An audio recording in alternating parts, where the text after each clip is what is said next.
Merhaba, ekşi mayalı ekmek yapımı videolarımızın üçüncüsüne geldik. Bu videodaki temel amacımız malzemeler, neler gerekli, neyi ne için kullanıyoruz bunları konuşmak olacak. Bazı malzemeler var ki mutlaka olması gerekiyor. Bazıları var ki olsa iyi olur ama olmasa da idare edilebilir. Şimdi en temelden başlayalım. Şöyle şu malzemeleri şöyle indireyim.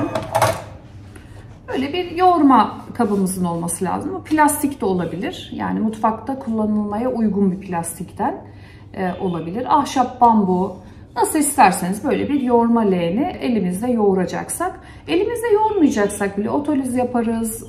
Yoğurduğumuz hamuru katlamalar için buraya alabiliriz. Her türlü bize böyle bir yoğurma kabı gerekir diye düşünüyorum.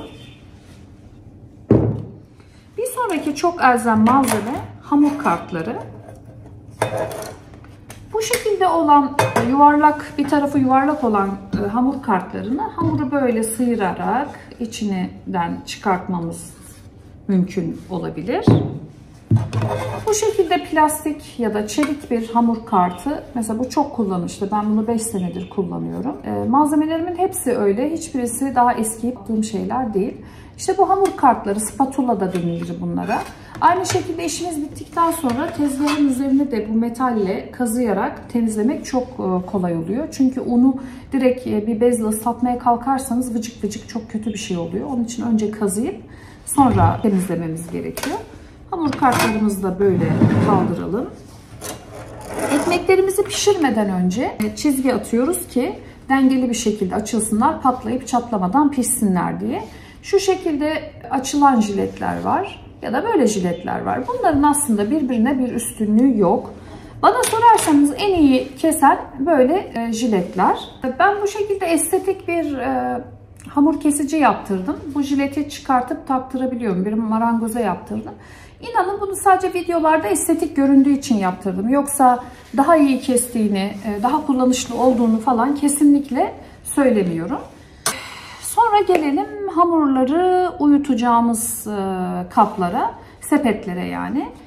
Bu şekilde bambu sepetler ya da böyle plastik sepetler bu şekilde kullanabilirsiniz. Aynı şekilde bu şekilde süzgeçler de kullanabilirsiniz. Bakın plastik delikli. Önemli olan dışından hava alıyor olması, yani havanın içeriye geçiyor olması. Çünkü hamurun birazcık nem kaybetmesini, kurumasını istiyoruz ki kestiğimizde bıçak açsın diye. İçine kullanacağınız işte boneler olabilir. Boneler de hamurun yüzeyini ıslak yapıyor. Ben çok sevmedim tek kullanımlık boneler. Onun yerine böyle mutfak bezlerini ben daha çok seviyorum. Bu şekilde açıyorum mutfak bezlerini ve bunları birkaç kullanımda bir yıkıyorum. İçine sepetin serdikten sonra içine un serpip hamurumu koydum diyelim. Üstten de şöyle kapatıyorum sarkan yerlerini. Başka hiçbir plastik vesaire geçirmeden bu şekilde dolapta hamurlarımı uyutuyorum. Poşete koyarsanız nemlenir ve kesemezsiniz. Yani güzel bıçak açmaz hamurlarınız. O yüzden bu bezlerden bolca elimde bulunduruyorum. Bu şekilde pamuklu bezlerden. Evet, sepetlerimizi de söyledik. Sepetin büyüklüğüne gelirsek 22-23 santimlik tabanı olan sepetler yarım kiloluk undan yaptığınız hamurlar için yeterli oluyor. Oval sepetleri daha çok seviyorum. Çünkü üzerine tek kese attığınızda güzel bıçak açıyor. Yuvarlak işte pideler için vesaire de böyle yuvarlak sepetler kullanıyorum. Hamurun mayalanma işlemleri sırasında benim çok sevdiğim, özellikle hatam nereden kaynaklanıyor diye bana soran takipçilerime önerdiğim malzeme bu. Bu saplamalı bir derece, basit bir derece. Çok uygun online marketlerden bulabilirsiniz.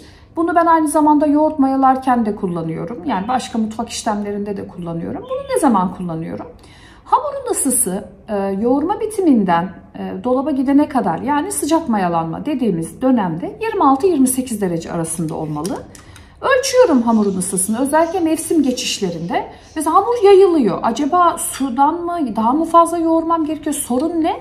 Saplıyorum. Bakıyorum 30 derece. Hemen hamuru soğutmak için ya mermer tezgahı alıyorum ya buzdolabına gönderiyorum 5 dakika kadar. Ve hamurun ısısının 26-28 derece arasında kalmasını sağlıyorum. Ya da tam tersi kışın hamur kabarmıyor. O zaman kapalı bir fırına kaynar su dolu bir kap koyuyorum. Yanına da katlamalarını yaptığım yani yoğrulmuş hamurumu koyuyorum ve hamurun ılımasını sağlıyorum. Bazen fırını 3-5 dakika 50 derecede ısıtıp ondan sonra içine katlamalar arasında bekleyen hamurumu koyuyorum. Bu dereceyi sadece burada değil bir de ekmeğin pişip pişmediğini anlamak için kullanıyoruz. Fırından çıktığında saplıyoruz. Ve 98-99 derece aslında 95 derece üstü kabul edilebilir pişme ısısı. Piştiğini anlıyoruz. Ekmekleri de uzun pişirmememiz gerekiyor. O ısıyı yakaladığımız anda ideal pişme süresini yakaladık demektir. Pişme ile ilgili zaten ayrıca bir ders anlatacağım. Ayrıca benim bir canlı yayın kaydım var. Ev tipi fırınlarda ekmek pişirme yöntemleri diye. Oradaki pişirme ile ilgili birçok detayı daha önce de paylaşmıştım. Dereceyi söyledim.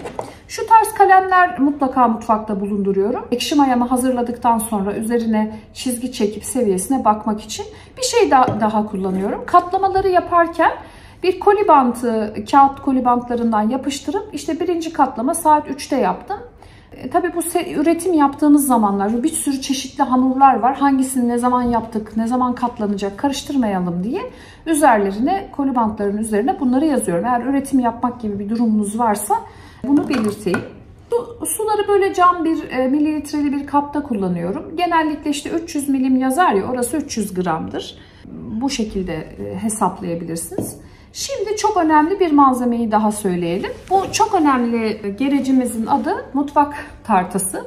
Herhangi bir mutfak tartısı edinebilirsiniz. Pahalı olmasına gerek yok. Bütçenize uygun bir tane alabilirsiniz. Yeter ki sıfırlansın, darısı alınabilsin. Darısı alınması ne demek? Şu demek, şimdi grama getirelim. Mesela ben bu su kabını buraya koydum. 199 gram geldi. Şimdi ben bunun darısını alıyorum. Yani taraya bir daha basıyorum. 0 oldu. Şimdi artık hani kabın ağırlığı yok. Şimdi içine koyduğum malzemeyi tartacak. Bir tek bu fonksiyon önem arz ediyor. İşte neden tariflerinizi bardakla, kaşıkla vermiyorsunuz? Çünkü un markasına göre kapladığı hacim farklı. Zaten süreç detaylı. Çok hata yapıyor insanlar. Bir de göz kararı yaparak hata payımızı daha da artırmayalım diye düşünüyorum. Pahalı bir ürün değil. Mutfak tartısı mutfakta bence çok gerekli. Pastacılık işlemlerinde de gerekli. Ya da yediğinizde içtiğinizde dikkat ediyorsanız da ölçmeniz gerekiyor olabilir. Ve çok uzun ömürlü oluyorlar. Yani tartılar ben hani 5 senedir kullanıyorum bunu mesela. Bauer marka sanırım Alman markası. Çok önemli değil. Hani ben burada bir işbirliğim yok. Yani bir şey tanıtımı yapmıyorum. Evet Almanya üretimli Bauer marka. Önemli değil. Daha önce başka marka tartılar da kullandım. Ikea'nınkini kullandım. Böyle adını bilmediğim başka bir şey kullandım.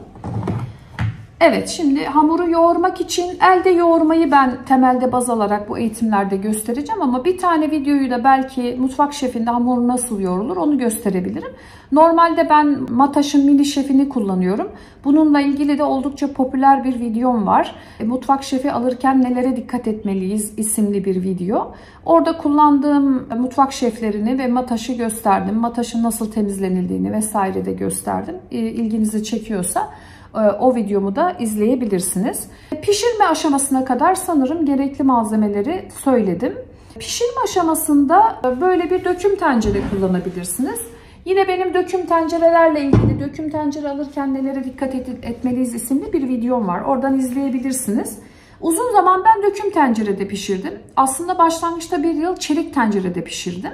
Yine pişirme dersimize geldiğimizde evde pişirme yöntemlerini anlatacağım. Çelikte de tabii ki pişirilebilir. Dökümde daha iyi sonuçlar alınır. Ama son 3 yıldır benim mutfakta en pratik bulduğum işte bu mutfak taşı. Mutfak taşını fırınımın içine göre kestirdim. Döküm tepsi kullananlar var. Çok da memnunlar. Çelik fırın taşları kullananlar var. Ben de böyle bir taş kullanıyorum. Materyalini de tam olarak bilmiyorum işin asılı. Bunu 30 dakika önden ısıtıyorum. Bakın buraya yarım kiloluk undan yapılmış 1, 2, 3, 4 tane ekmeği koyuyorum. Ama benim hamurlarım böyle tok olduğu için hani böyle sığmama gibi bir durum söz konusu olmuyor. Biraz birbirini çevirmem gerekiyor. 3 tane zaten çok rahatlıkla pişiyor. Fırın taşı kullanıyorum bu şekilde. Fırın taşı kullanınca Tabana da su dolu kaplar koymak gerekiyor. Bu şekilde çelik taslar kullanıyorum. Bunlar Hint çeliği, yani ucuz çelikler. İstiyorsanız cam kaplar ya da ısıya dayanıklı herhangi bir kapla da su koyabilirsiniz. Ben 2 tane su kabı koyuyorum. Birini boş kızdırıyorum, birini suyla beraber baştan itibaren koyuyorum. Boş kızdırdığıma ekmekle beraber buz küp atıyorum. Yine bunun pişirme detaylarını pişirme dersimizde anlatacağım. Ekmeği pişirdik. Pişirmek için fırına gittik. Bu arada Beko ankastre fırınım var. Başka bir İtalyan marka fırınım da var. Fırın hani öyle buhar falan veren bir fırın değil. Klasik bir fırınım var. Hani şartlarım şu an bu şekilde. Gayet de memnunum. Bir şikayetim yok. Böyle bir fırın küreği kullanıyorum. Bununla ben 2 ekmeği aynı anda fırına atabiliyorum. Bu şart mı? Değil tabii ki. Kesme tahtası da kullanabilirsiniz bunun yerine. Fırın taşı yerine de fırın tepsisini ters çevirip takabilirsiniz. Üzerine doğrama tahtasından kaydırarak ekmeğinizi verebilirsiniz. En son olarak da tabii ki pişmiş ekmeklerimizi doğramak için böyle tırtıklı bir ekmek bıçağı kullanıyorum. Bıçağımdan da memnunum, Pirge markası. Burada söylediğim markaların hiçbirisiyle benim bir işbirliğim yok. Bu videoları tamamen bir dijital miras amaçlı paylaşıyorum. Onu da belirteyim. Kullandığımız malzemeler bu kadar. Sizin eklemek istediğiniz ya da yorumlamak istediğiniz şeyler varsa mutlaka yorumlara yazın. Sorularınız varsa onları da bekliyorum. Bir sonraki konumuzda unlar hakkında konuşabiliriz diye düşünüyorum. Daha önce unlarla alakalı bir canlı yayın kaydım var ama onun üzerinden benim de tecrübelerim değişti, gelişti. O yüzden unlarla alakalı bir video yapmanın yararlı olacağını düşünüyorum. Ondan sonra da artık ekmek yapımına başlayabiliriz. Görüşmek üzere. Lütfen videoyu beğenmeyi, yani bir kalp bırakmayı, bir yorum yazmayı ve ekmek yapmaya gönüllü, istekli olan arkadaşlarınıza bu videoyu göndermeyi unutmayın. İyi günler.